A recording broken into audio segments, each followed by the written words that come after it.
दोस्तों नमस्कार, स्वागत आप सबका। मैं हूं आपका होस्ट एंड दोस्त अमित वत्स और आप देख रहे हैं पक्की खबर। दोस्तों, ईडी ने एक और हजारों करोड़ क्रिप्टो करेंसी घोटाले का पर्दाफाश किया है और इस पर बड़ी कार्रवाई करते हुए देहरादून में 2 आदमियों के अकाउंट जब्त करे हैं, फ्रीज किए हैं, ऐसा कह सकते हैं। खबर क्या है? जम्मू न्यूज के नाम से प्रकाशित की गई है अमर उजाला में। ईडी ने फर्जी क्रिप्टो करेंसी घोटाले में 2.34 करोड़ रुपए की संपत्ति अटैच की है। कार्रवाई शुरू कर चुकी है ईडी। परिवर्तन निदेशालय ईडी श्रीनगर ने एक बड़ी कार्रवाई करते हुए इमोलिएंट कॉइन नामक फर्जी क्रिप्टो करेंसी घोटाले से जुड़े 2 बैंक खातों और अचल संपत्तियों को अटैच किया है। यह संपत्तियां देहरादून जिले की स्थित घाटी रिवर वैली क्षेत्र में स्थित है। इनकी कुल कीमत 2.34 करोड़ रुपए बताई जा रही है। ईडी ने यह कार्रवाई अति उल रहमान मीर लेह निवासी और अजय कुमार चौधरी जम्मू निवासी, वैसे एकता हो का ना हो, लेकिन घोटालों में बड़ी एकता रहती है भारतीयों की। खून में ही बेईमानी समाहित हो गई है ना, इसलिए के खिलाफ अवैध फर्जी क्रिप्टो करेंसी स्कीम के तहत दर्ज एफआईआर के आधार पर इनके खिलाफ एफआईआर दर्ज की गई थी। अच्छा, डिटेल्स ईडी ने क्या बताई है? ईडी के अनुसार विदेशी कंपनी में मेसर्स दी इमोलिएट कॉइन लिमिटेड यूके में रजिस्टर्ड है। ये ने भारत में इमोलिएट कॉइन के नाम से एक फर्जी क्रिप्टो करेंसी स्कीम चलाई थी, जिसमें लोगों को मोटा मुनाफा देने का लालच देकर धोखे से पैसे वसूले गए। भारत में इस घोटाले की कमान नरेश गुलिया नामक व्यक्ति के हाथ में थी, जो भारत और विदेश दोनों जगह इस स्कीम को प्रमोट करते थे। जांच एजेंसी के मुताबिक निवेशकों को भारी मुनाफे का लालच देकर इस स्कीम में फंसाएगा, फिर उनकी जमा रकम का इस्तेमाल निजी फायदे के लिए किया गया। अब तक 6.91 करोड़ की संपत्ति अटैच 6.91 करोड़ की संपत्ति लगभग 7 करोड़ की प्रॉपर्टी अब तक अटैच की गई है। इससे पहले इस मामले में ईडी ने नरेश गुलिया के आवास से 91 लाख रुपए की राशि जब्त की थी। गुलिया अजय कुमार चौधरी अति उल रहमान मीर से जुड़ी जम्मू, नई दिल्ली और सोनीपत में। ओके, ये गुलिया साहब तो अपने यही है, हरियाणा के। 11 अचल संपत्तियों को अटैच किया गया था। इनकी कीमत 3.66 करोड़ थी। इस प्रकार इस मामले में अब तक कुल 6.9 करोड़ की संपत्तियां अटैच की जा चुकी हैं। जुटाए गए धन को, अच्छा, लोगों ने जो पैसा जुटाया उसका क्या किया? ईडी ने बताया कि इस घोटाले में जुटाए गए धन को भिन्न बैंक खातों और संपत्तियों से में निवेश किया गया था, ताकि अवैध कमाई को वैध दिखाया जा सके। इन खातों में और संपत्तियों की पहचान करने के बाद उन्हें ईडी ने पीएमएलए के तहत अटैच किया गया है। ईडी इस मामले में आगे की जांच कर रही है, जिसमें अन्य लोगों की भूमिका धन शोधन की पूरी कड़ी को उजागर किया जाएगा। अधिकारियों का मानना कि इस घोटाले का नेटवर्क देश और विदेश में फैला हो सकता है। अब आगे क्या है? आगे इन तीनों से पूछताछ की जा रही है और इनके साथ और कौन कौन जुड़ा था, जो इनकी सहायता देश और विदेश में कर रहा था, उसकी खोजबीन की जा रही है। दोस्तों, अपने देश में हर रोज एक नई पोंजी स्कीम्स आ रही है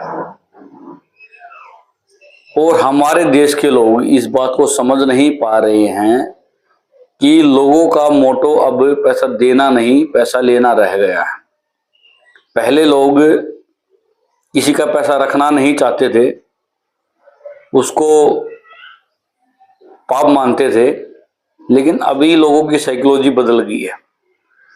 लोग अभी अपने सुख के लिए कुछ भी कर सकते हैं, उनको फायदा होना चाहिए, दूसरे का कितना ही नुकसान हो जाए, इस प्रकार की मानसिकता अपने देश में अभी आ गई है। वैसे तो ये पश्चिमी सभ्यता है, वेस्टर्न कल्चर है, जिसको आजकल लोग बड़ा फॉलो कर रहे हैं भाग भाग के। पर क्या करें, ये अब अपने देश में भी हैवी होती जा रही है। इस इम्यूनिट कंपनी की बात हो रही थी, जिस कॉइन की बात हो रही थी, जिस क्रिप्टोकरेंसी के बारे में मैंने बताया, इसको लेकर बड़े बड़े प्रोग्राम ऑर्गेनाइज किए जा रहे थे बड़े बड़े 5 स्टार होटल्स में। बहुत बड़े बड़े रिटर्न देने की बातें की जा रही थी। हालांकि समय पर ये लोगों का पैसा नहीं लौटा पाए। उसके बाद से इनके खिलाफ शिकायतें लिखी जाने लगी और ईडी ने उसी पर कार्रवाई करते हुए 3 मुख्य आरोपियों को गिरफ्तार किया गया। इसमें आरोपी और भी हो सकते हैं, लेकिन कार्रवाई जारी है और जल्द ही सब गिरफ्तार होंगे। दोस्तों, आपको समझने की जरूरत है, बिटकॉइन एक ही था और कोई बिटकॉइन नहीं बन सकता है। और जो ऐसे सपने देखते हैं आपको, जो देश के नाम पर कहते हैं कि हम लोकल लोग हैं इसलिए मैं कोई सपोर्ट नहीं कर रहा, राष्ट्र के नाम पर कि ये इंडियन टेक्नोलॉजी है, इसको सपोर्ट करेंगे तभी दुनिया में नाम होगा, या आपका जीवन बदलने के नाम पर या आर्थिक आजादी के नाम पर जो भी आपसे बात करता है तो समझ लेना वो स्कैम है। अगर ऐसी कोई टेक्नोलॉजी हो या ऐसा ही कोई स्टार्टअप अच्छा हो जिससे पैसा कुछ दिनों में कई गुना हो जाए, 100 रुपये का कॉइन 1 करोड़ का हो जाए, तो गवर्नमेंट ही उसमें इन्वेस्ट कर लेगी, आपकी तो जरूरत ही नहीं है। इन गवर्नमेंट्स को, इन बैंक्स को लोन देने की क्या जरूरत है अपने जनरेशन के लिए? इनको क्या करना है, वो पैसा लगाएंगे, पैसा आएगा, सबको सैलरी देगी घर बैठे, उसकी वोट मिलेगी सरकार को, और जो भी पार्टी सरकार रहेगी वो सबको अगर मिनिमम बता देगी तो उसको पैसे भी मिलेंगे और उसको वोट भी मिलेंगे, तो वो लाइफ टाइम के लिए सत्ता में भी रहेगी। तो दोस्तों, समझने वाली बात यह है कि हमें इस प्रकार के लोभ लालच से बच के रहना है। हाँ, मजबूरी में कोई यार दोस्त आपको वास्ता देता है कि ये मेरी गारंटी है, मेरी प्रॉपर्टी रख ले, तो उसमें 5-7 हजार रुपये जो आप अफोर्ड कर सकते हो तो उसको बोल के लगा दो, भाई मैं इतने लगा सकता हूँ, इससे ज्यादा नहीं लगा सकता, चाहे तू बुरा मान या भला मान। तू आ गया है, मैंने आपके आने के कारण आपकी इज्जत रख ली है, 2-4 रुपये मैं लगाने को तैयार हूँ, लेकिन इससे ज्यादा मैं लगाऊंगा नहीं, क्योंकि ऐसी कंपनियां भाग जाती हैं और जो दोस्त और आपका मित्र आपको बताने के लिए आया है उसका माइंड वॉश कर दिया गया है। बड़े बड़े 5 स्टार होटल्स में 8-8 घंटे का सेशन रखते हैं, बड़े बड़े सपने दिखाते हैं, शाम को पार्टियां रखते हैं बार में, हर तरह की पार्टियां रहती है उसमें, और बंदे को सपने दिखाए जाते हैं कि तुम दिन में 4-5 घंटा बातें करके बातों के पैसे कमा सकते हो, उसके बाद घर बैठे पर मंथ में इंटरेस्ट आता रहेगा और तुम ऐसे मिडिल क्लास से अमीर बन जाओगे या गरीबी से बाहर आके अमीर बन जाओगे। और हमारे जैसे 2 लोग उस बहकाव में आ जाते हैं और अपने परिवार के रिश्तेदार के पैसे वहां लगवा देते हैं अपनी गारंटी में। बाद में ऐसी कंपनियों का पता लगता नहीं वो कहाँ जाती हैं और हमारा और आपका जीवन नरक बन जाता है। तो दोस्तों, उम्मीद यही है कि आप ऐसी फ्रॉड चिट फंड कंपनियों से आगे बच के रहेंगे, अपना और अपना परिवार का पूरा ध्यान रखेंगे।